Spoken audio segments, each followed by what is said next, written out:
बहुत स्वागत आपका। मैं हूं आपके साथ अनुराग सक्सेना। प्रदेश के चर्चित डिबेट शो आज की फाइट आप देख रहे हैं। राजस्थान सरकार ने आज कैबिनेट की बैठक में अहम फैसला लेते हुए अचल संपत्ति की बिक्री से संबंधित एक बिल को मंजूरी दे दी है। इसके तहत राजस्थान सरकार ऐसे क्षेत्रों में जिन्हें अशांत या फिर डिस्टर्ब समझा जाएगा, वहां अचल संपत्ति की बिक्री के संबंध में एक कानून बनाया जाएगा। इस बिल का नाम है डिस्टर्ब एरिया बिल 2026। फिलहाल अब इस नए बिल को लेकर सियासत तेज हो गई है। बार पलटवार का दौर भी शुरू हो चुका है। आज की फाइट इसी मुद्दे पर करेंगे, लेकिन उससे पहले ये रिपोर्ट दिखाते हैं। भजनलाल सरकार राजस्थान में एक धर्म के लोगों का पलायन रोकने के लिए कानून लाएगी। कैबिनेट बैठक में सरकार ने डिस्टर्ब एरिया एक्ट को मंजूरी दी है। इस तरह का कानून बनाने वाला राजस्थान देश का दूसरा राज्य होगा। इससे पहले गुजरात में ये कानून लागू किया गया। कानून बनने के बाद सरकार अशांत अल्पसंख्यक इलाकों को डिस्टर्ब एरिया एक्ट घोषित कर सकेगी। दरअसल देखा जा रहा है कि राज्य के कई क्षेत्रों में जनसंख्या असंतुलन की स्थिति बनने से सार्वजनिक व्यवस्था, सद्भाव और मेल जोल के रहने के सामुदायिक चरित्र पर प्रभाव पड़ रहा है, जिससे उस क्षेत्र में अशांति की स्थिति उत्पन्न हो जाती है। ऐसी परिस्थिति में उस क्षेत्र के स्थायी निवासियों को अपनी स्थायी संपत्तियां कम दामों पर बेचने को मजबूर होना पड़ता है। कैबिनेट ने दी Rajasthan prohibition of transfer of immovable property and provision for protection of tenants from eviction from premises in disturb areas bill 2026 के प्रारूप को मंजूरी दी है। सरकार जो कानून लाएगी उसके तहत अशांत क्षेत्र में प्रॉपर्टी की खरीद बिक्री पर रोक रहेगी। 3 साल तक प्रॉपर्टी नहीं बेची जा सकेगी। न किसी समुदाय विशेष न किसी धर्म विशेष के खिलाफ है। ये सभी नागरिकों के हित में ये बिल लाया जा रहा है। वहीं इस मुद्दे पर पीसीसी चीफ गोविंद सिंह डोटासरा ने हमला बोला है। उन्होंने इसे लोकतंत्र और संविधान के खिलाफ बताया है। मैं समझता हूं कि कैसे आप अशांत क्षेत्र तय कर दोगे, कैसे जनसंख्या के बारे में आप तय कर दोगे, कौन से संविधान में ये बात लिखी हुई है। आप केवल शांति नहीं, डर का माहौल पैदा करना चाहते हो। दंगे रोकना नहीं, दंगे भड़काने का काम करना चाहते हो। फिलहाल अब इस नए बिल को लेकर सियासत तेज हो गई है और वार पलटवार का दौर शुरू हो गया है। इसी पर देखिए आज हमारी 8 की फाइट। तो इस महत्वपूर्ण बिल पर देखिए हमारे भी कई सवाल है और उसी के इर्द गिर्द आज की पूरी डिबेट रहने वाली है। तो सवाल नंबर 1 जो हम आज इस डिबेट में अपने खास पैनल से पूछने वाले हैं, उस पर नजर डालिए। सवाल नंबर 1 ये है कि क्या इसे गुजरात मॉडल का विस्तार कहा जाए। ऐसा क्यों कहा जाए? ऐसा इसलिए क्योंकि गुजरात में पहले से ही कानून वहां पर है, 1991 से वहां पर कानून है। अब यहां पर राजस्थान में क्यों जरूरत पड़ गई? गुजरात मॉडल का विस्तार इसे क्या कह सकते हैं, इस पर हम चर्चा करेंगे। अब आते हैं क्वेश्चन नंबर 2 यानी कि सवाल नंबर 2 पर। सवाल नंबर 2 है कि क्या कानून अपराध रोकता है या सिर्फ लेन देन? क्योंकि बात यहां पर प्रॉपर्टी की आ गई है। तो प्रॉपर्टी के लेन देन में अगर सरकारी सिस्टम घुसेगा तो क्या इसे सही कहा जाना चाहिए? क्या कानून अपराध रोकता है या सिर्फ लेन देन? इस पर हम बात करेंगे। और देखिए तीसरा महत्वपूर्ण पहलू जिस पर हमारी डिबेट रहने वाली है, सवाल नंबर 3 आपकी टीवी स्क्रीन पर। कानून दंगों को रोकेगा या डर और पलायन को बढ़ाएगा? जो सवाल यहां पर विपक्ष की तरफ से पूछा जा रहा है, इस महत्वपूर्ण सवाल पर भी सवाल जवाब हम करने वाले हैं इस खास पैनल में। और मैं तारुफ करा दूं हमारे साथ खास पैनल कौन कौन से मेहमान जुड़ रहे हैं। बीजेपी के प्रवक्ता नवीन शर्मा इस खास डिबेट में जुड़ रहे हैं, बहुत स्वागत आपका। पंकज शर्मा प्रवक्ता कांग्रेस के हैं, पंकज जी स्वागत आपका। डॉक्टर मिथिलेश जैमिनी वरिष्ठ पत्रकार हैं जो बेहतर तरीके से राजस्थान की राजनीति पर नजर बनाए रहते हैं, बहुत बहुत स्वागत मिथिलेश जी आपका। योगेन जोशी पूर्व पुलिस अधिकारी, अक्सर हमारी डिबेट में आते रहते हैं और किस तरीके से ये इफेक्टिव कानून रहेगा इसके पहलू पर हम समझने की कोशिश करेंगे। सभी पैनल हमारे साथ जुड़ गए हैं मेहमान, लेकिन सबसे पहले नवीन जी आपसे मैं शुरुआत करूंगी। चूंकि यहाँ पर आपने डोटासरा को सुना, वो तो कह रहे हैं कि दंगे भड़काने वाला आप कानून लेकर आए, आप तो कह रहे हैं कि दंगा रोकेगा। अलोकतांत्रिक काम कर रहे हैं आप, जवाब दीजिए। देखिए, कहने को तो कुछ भी कहा जा सकता है। डोटासरा जी के बयानों के बारे में क्या ही कहना। पहले भी कई बार इनके बयानों को लेकर लंबी बहस कई बार छिड़ चुकी है। सिर्फ कयासों के आधार पर किसी भी प्रस्ताव को, किसी भी कानून के बारे में उसका डेफिनेशन सेट कर देना, ये मैं समझदारी नहीं समझता। एक बड़ी पार्टी का प्रदेश स्तर का नेतृत्व आप कर रहे हैं और ऐसे में इस तरह के बचकाने बयानात मेरे ख्याल से आपको शोभा नहीं देते।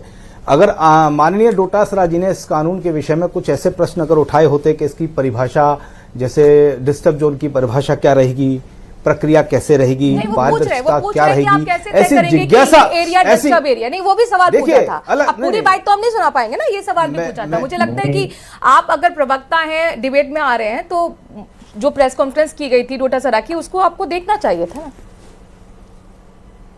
बिल्कुल मेरे ध्यान में है, उनके तमाम सवालात भी ध्यान में है। सवालों का निष्कर्ष आपने अभी अभी दिखा दिया कि ये बल्कि दंगा भड़काने की नीयत से इस तरह का कानून धरातल पर लाया जा रहा है। तो पहले तो अभी जिज्ञासाएं ही उनकी शांत नहीं हुई हैं, उससे पहले कैसे किसी नतीजे पर पहुंचा जा सकता है। उनका सबसे एक सवाल उनका यह है कि क्या इसमें गुजरात मॉडल या कोई और मॉडल की आवश्यकता कहाँ है। क्या डोटासरा जी इस बात से अनभिज्ञ है कि अभी रिसेंटली मालपुरा में 800 परिवारों के पलायन का डाटा आपके ही चैनल से चलाया गया था, और पलायन का कारण क्या था और क्यों इसे किसी पक्ष विशेष के हित और अहित में कानून माना जा रहा है। एक सीधा सा कानून है, नो डिस्टर्ब एरिया जो डिक्लेयर होंगे, जहां ऐसा लगता है कि कम्युनिटी विशेष के द्वारा या किसी संप्रदाय विशेष के द्वारा अनाधिकृत रूप से संपत्तियों पर कब्जा किया जा रहा है, डराकर धमकाकर लोगों को उनकी संपत्तियां विक्रय करने पर मजबूर किया जा रहा है, वहां संपत्तियों के विक्रय पर रोक का कानून नहीं है, उसकी मॉनिटरिंग का कानून है, जो होना चाहिए। ये कानून ये बिल्कुल नहीं कहता कि वहां संपत्तियां विक्रय नहीं होंगी, लेकिन ये कानून ये जरूर कहता है कि वहां अनाधिकृत रूप से संपत्तियां, किसी के दबाव में से संपत्तियां विक्रय नहीं होंगी, किसी संप्रदाय विशेष के प्रभाव से संपत्तियां विक्रय नहीं होंगी। वहां जो भी संपत्तियां विक्रय होंगी उन पर जिला कलेक्टर के द्वारा एक सर्टेन एडवाइजरी जारी करके उनको अच्छे से चेक करके कि ये जो डील जो हो रही है, ये प्रॉपर्टी का विक्रय जो हो रहा है, ये बोनाफाइड विक्रय है, जस्टिफाइड विक्रय है, ये किसी दबाव में, प्रेशर में या किसी भय के कारण ये ऐसा नहीं है। तो और ऐसा हमारी सामाजिक तय करेगा कि वो एरिया डिस्टर्ब है या फिर नहीं, ये कलेक्टर के पास अधिकार होगा। पंकज शर्मा जी नहीं, हाँ। कलेक्टर ये तय करेगा जी, कलेक्टर ये तय करेगा। अगर वो डिस्टर्ब एरिया जोन का कलेक्टर है तो जिला कलेक्टर ये तय करेगा कि चूंकि ये area no disturb zone declared है, इस एरिया में जिस संपत्ति का विक्रय हो रहा है वो संपत्ति वाकई में किसी दबाव में, किसी प्रेशर में तो नहीं बेची जा रही है, और इसमें मेरे ख्याल से किसी को कोई आपत्ति नहीं होनी चाहिए। आपने उसको और भी अच्छे से एलोबरेट कर दिया। पंकज जी, सरकार तो अपनी मंशा जाहिर कर रही है, वो कह रही कि दंगाई क्षेत्र में डर के वजह से या जबरन कोई अपना पलायन ना करे, इसके लिए हम लेकर कानून आ रहे हैं। आपको कहां से इसमें धार्मिक उन्माद दिख रहा है, कहां से दिख रहा है कि समाज बढ़ जाएगा?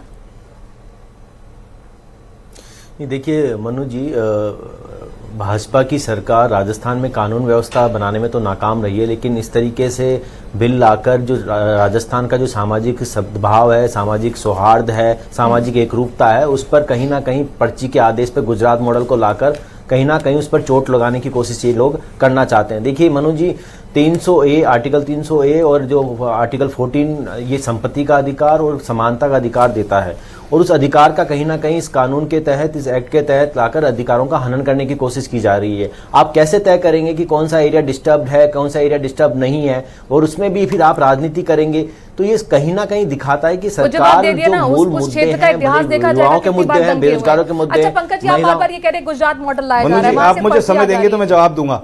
हाँ ठीक है सर, मैं आऊंगी आपके पास। गुजरात मॉडल, पंकज जी मुझे ये बताइए, देखिए आप लोगों ने 10 लेकर आए थे गारंटी, कह लो सरकार जब जा रही थी 6 महीने पहले गारंटी लेकर आए थे, फिर वही गारंटी आपने हिमाचल में भी दिखाई, आपने सरकार पाई, तो वहां पर भी तो राजस्थान मॉडल लागू हुआ ना लागू, तो फिर गुजरात मॉडल यहाँ पर लागू अगर हो रहा है तो उसमें क्या दिक्कत है, और उसको आप दूसरी आंख से क्यों देख रहे हैं? देखिए, गुजरात मॉडल गोधरा दंगों से जाना जाता है और राजस्थान मॉडल विकास की जो परिणति हम लोगों ने एक नई लकीर खींची थी उससे जाना जाता है। तो राजस्थान मॉडल जहां जहां जाता है वो जनता में आखिरी कतार में बैठे व्यक्ति का भला करने की कोशिश करते हैं। बोले दवाई योजना हो या और भी जो तमाम योजनाएं, किसानों का भला करना हो, सामाजिक सुरक्षा पेंशन हो, हेल्थ मॉडल को बनाना, ये तमाम मुद्दे। लेकिन गुजरात मॉडल को किस तरीके से जाना जाता है सब लोग जानते हैं। नवीन जी कुछ कहना चाह रहे हैं। नवीन जी देखिए, सबसे पहले मेरे प्रवक्ता भाई ने शुरुआत की कि सरकार लॉ एंड ऑर्डर मेंटेन करने में, कानून व्यवस्था को सुचारू करने में नाकाम है। इनको याद दिला देना चाह रहा हूं, पेपर लीक का जो बड़ा माफिया और एक बड़ा सिलसिला जो आपके काल में चला आ रहा था, भाजपा सरकार ने आते ही उस पर बिल्कुल बंद कर उसके ताबूत में आखिरी खिल ठोकी है। ये इनके पहले वाक्यांश का मैंने जवाब दिया कि भाजपा सरकार कितनी मुस्तैदी से लॉ एंड ऑर्डर को मेंटेन करने के लिए लामबंद है। दूसरा, इसकी आवश्यकता क्यों पड़ी? ये दंगे फैलाने के लिए है। ये राजस्थान में क्यों आ रहा है? आप मुझे एक बात का जवाब दे दीजिए। राजस्थान के किसी एक क्षेत्र में 800 परिवार पलायन कर जाते हैं। इस बात पर आपका क्या कहना है? अगर ऐसा होता है तो क्या उस एरिया को संरक्षित करने के लिए ऐसा कानून तो सरकार अगर लेकर आती है तो क्या गलत है? सरकार में मैं बात पूरी कर लूं मेरी, मनु जी, वो तस्वीर हमने देखी है। मैं मेरी बात पूरी कर लूं। ये कानून सिर्फ उन एरिया को प्रभावित करेगा जहां ऐसे पलायन के केसेस आ रहे हैं। ठीक है, देखिए मनु जी, मैं तो ये कहना चाहता हूं कि कानून व्यवस्था, लॉ एंड ऑर्डर की सिचुएशन कौन बनाएगा? सरकार बनाएगी ना। वो पहले से जो, अगर हम बात करें कि तो बीएनएस है, बीएनएसएस जो अब परिवर्तित हो गए हैं आईपीसी से और सीआरपीसी से, वो भी तो ऑलरेडी एग्जिस्ट करते हैं ना। उनके तहत आप कार्रवाई करिए ना। इससे आप कहीं ना कहीं वैमनस्य की राजनीति करेंगे और धार्मिक उन्माद फैलाने का तो प्लान नहीं रुका। तो आपने सरकार ने काम किया। सरकार उसी के लिए काम कर रही है, लेकिन आपको सरकार के हर कदम से ऐतराज है। काम कीजिए ना। सरकार उसी के लिए भटकाने के लिए ये प्रस्ताव जो आया है, ये प्रस्ताव ऐसा एक्ट लाएंगे तो कौन इन्वेस्ट करेगा राजस्थान में? कौन विकास की बात करेगा? जैसे राइजिंग राजस्थान जैसे जो अभी ऑलरेडी फेल हो चुके हैं, ऐसे एक्ट लाने से तो कहीं ना कहीं और ज्यादा फेल हो जाएंगे। तो राजस्थान विकास की परिणति बन सकता है, उसको कहीं ना कहीं खत्म करने का काम कर रहे हैं। और अभी गुजरात में नहीं आया आपकी सरकार में। गुजरात विकसित राज्य है कि नहीं? राजस्थान के निवेशकों को कांग्रेस के चश्मे की आवश्यकता नहीं है। ये राजस्थान का निवेशक तय करेगा, वो इनके चश्मे से थोड़ी देखेगा। तो आप इस कहां की बात को कहां, मतलब एक ही काम रह गया। मनु जी, राजस्थान शांत प्रदेश जाना जाता है नहीं जाना जाता है? आपको भी पता है राजस्थान शांत प्रदेश जाना जाता है। शांत प्रदेश को कहीं ना कहीं शांत करना चाहता है।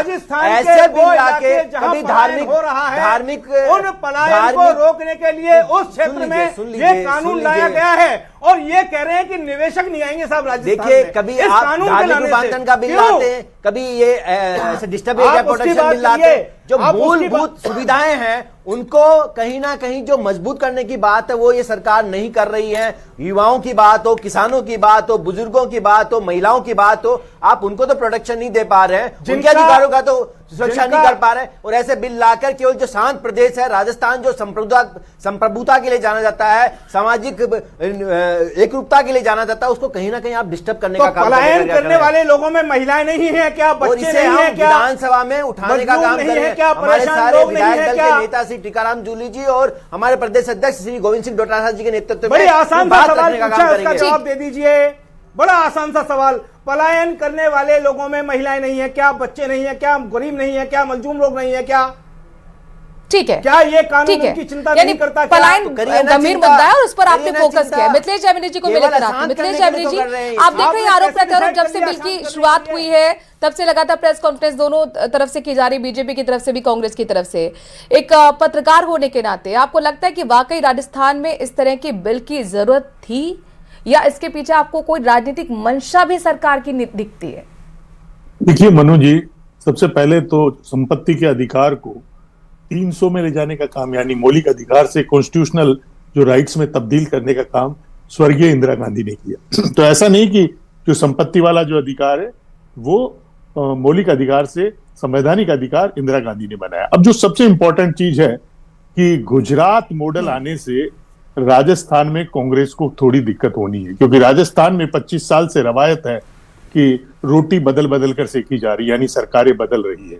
और अगर गलती से गुजरात मॉडल आ गया और भजनलाल कामयाब हो गया तो बड़ी दिक्कत हो जाएगी कांग्रेस की। एक पीड़ा ये। दूसरी पीड़ा जो वाजिब भी है कि वर्तमान सरकार के अधिकतर बिल प्रवर समिति में चले जाते हैं, और जो इरादे गोविंद सिंह डोटासरा के दिख रहे हैं, क्या ये बिल भी प्रवर समिति को चला जाएगा? इसका जवाब बीजेपी को देना होगा। दूसरा इंपॉर्टेंट सवाल कि देश में हिंदुत्व का सबसे बड़ा चेहरा कोई है तो योगी आदित्यनाथ है। तो क्या उत्तर प्रदेश के मुख्यमंत्री को इसकी जरूरत नहीं पड़ी और राजस्थान के मुख्यमंत्री को जरूरत पड़ी? तो क्या चोमू के बाद मुख्यमंत्री भजनलाल ने तय कर लिया है कि वो योगी से बड़ा हिंदुत्व का फेस बनेंगे? और दूसरा इंपॉर्टेंट, नगर निगम और निकाय चुनाव आ रहे हैं।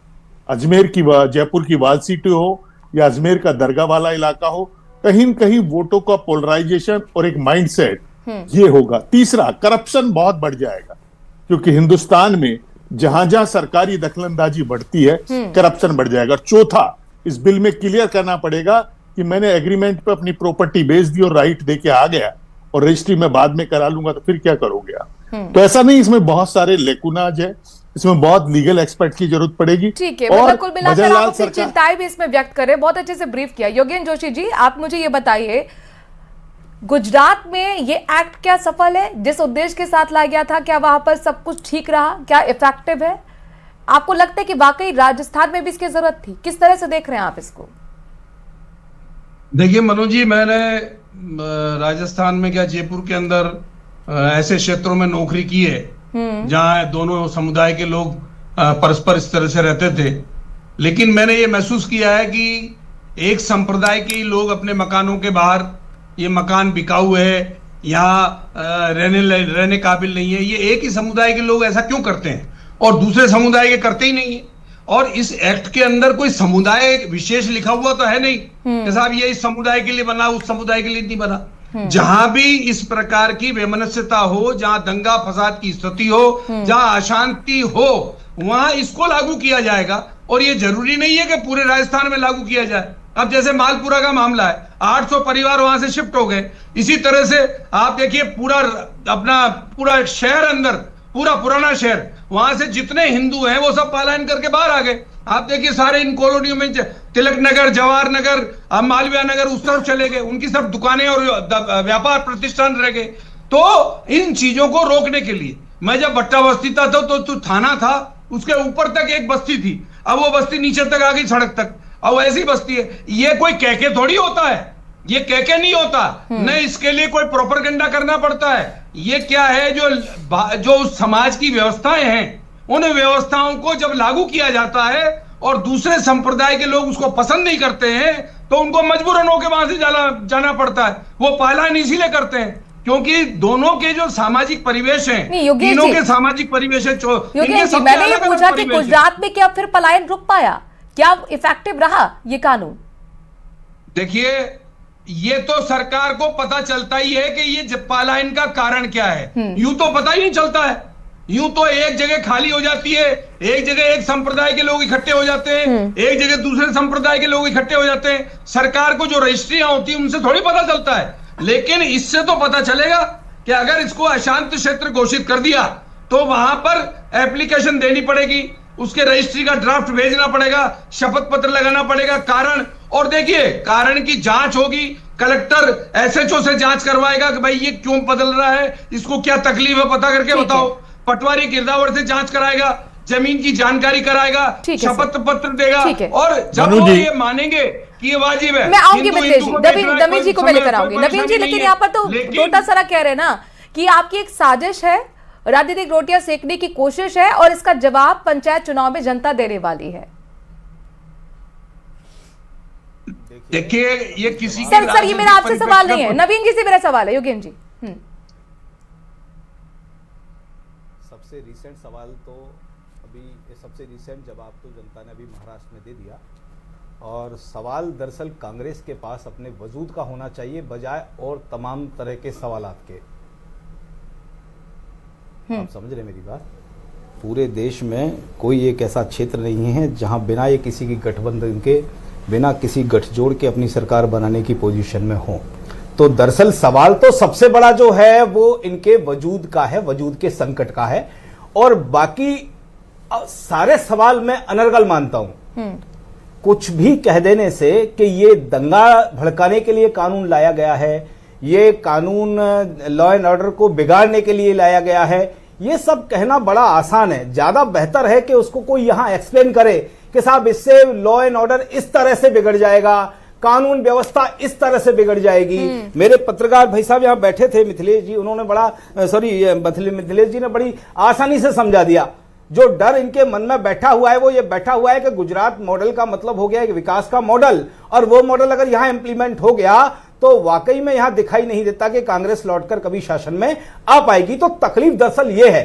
तो सवाल जो है वो सवाल दरअसल वजूद का सवाल है। पंकज जी चैलेंज दे रहे हैं नवीन जी, कह रहे हैं कि आप मुझे बताइए कैसे यहाँ पे दंगे भड़क जाएंगे, ये कानून अगर बन जाएगा बिल, ये समझाइए। साथ ही वो कह रहे हैं कि कहीं ना कहीं आपकी इनसिक्योरिटी, जो मिथिलेश जी ने बोली वही बात रिपीट करें नवीन जी, इनसिक्योरिटी है 2 दशक से, जैसे गुजरात में सूखा है ना कांग्रेस का, वही स्थिति यहाँ पर बन जाएगी, यही डर है। नहीं, देखिए मनुराज जी, गुजरात मॉडल तो मोरबी के पुल गिरने जैसी घटनाएं वहां लगातार होती रहती है, वो गुजरात का मॉडल है जहां पर लगातार करप्शन भ्रष्टाचार है। वहां कोई अगर मॉडल है तो वो डर का मॉडल है, जो 2002 के बाद नरेंद्र मोदी जी ने मुख्यमंत्री रहते हुए स्थापित किया, और वो मॉडल लगातार चलता आ रहा है। वही मॉडल अब यहाँ भजनलाल जी लाकर चलाना चाहते हैं और उसी के तहत ये बिल लेके आना चाहते हैं। तो डर के साए में जनता वोट देती है, पंकज जी, डर के साए में जनता वोट देती है। नहीं, देखिए, डर के साए में जनता वोट दे रही है गुजरात की। मनु जी जैसे, देखिए मनु जी जैसे 11 साल से बताया पंकज जी मुझे बताइए ना, 2 दशकों से गुजरात डर के साए में वोट दे रहा है क्या? आप जवाब नहीं दे रहे इसका सीधा। देखिए मनुराज, देखिए मैं दे रहा हूं ना जवाब। जैसे 11 साल से बताया जा रहा ना बार बार कि हिंदू खतरे में है, हिंदू खतरे में है। हिंदू खतरे में नहीं है, खतरे में राजनीतिक पार्टी भाजपा है, जिसको ये जाने से डर है कि जब तक हम हिंदू को डराकर रखेंगे, जब तक और लोगों को डराकर रखेंगे, जब तक और विशेष धर्मों को, हिंदुओं को और बाकी अगर वो परसेप्शन क्रिएट कर रहे तो आप हमारी दुकान चलती रहेगी। और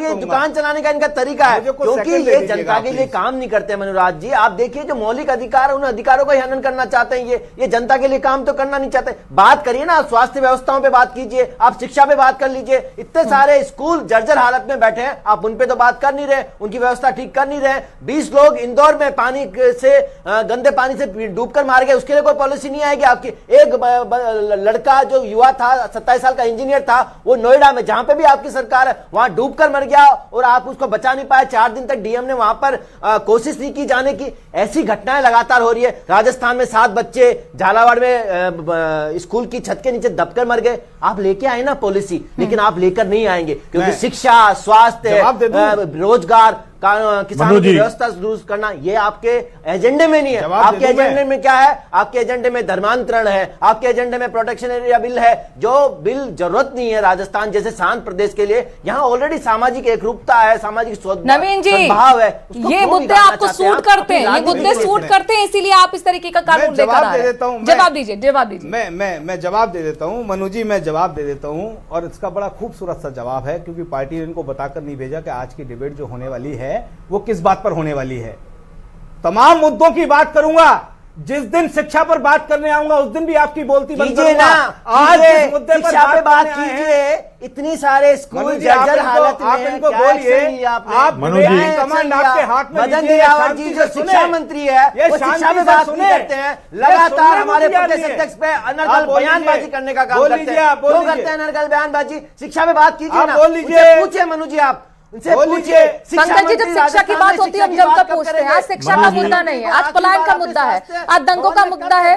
आज मंत्री जोगाराम पटेल के सवाल का जवाब दीजिए।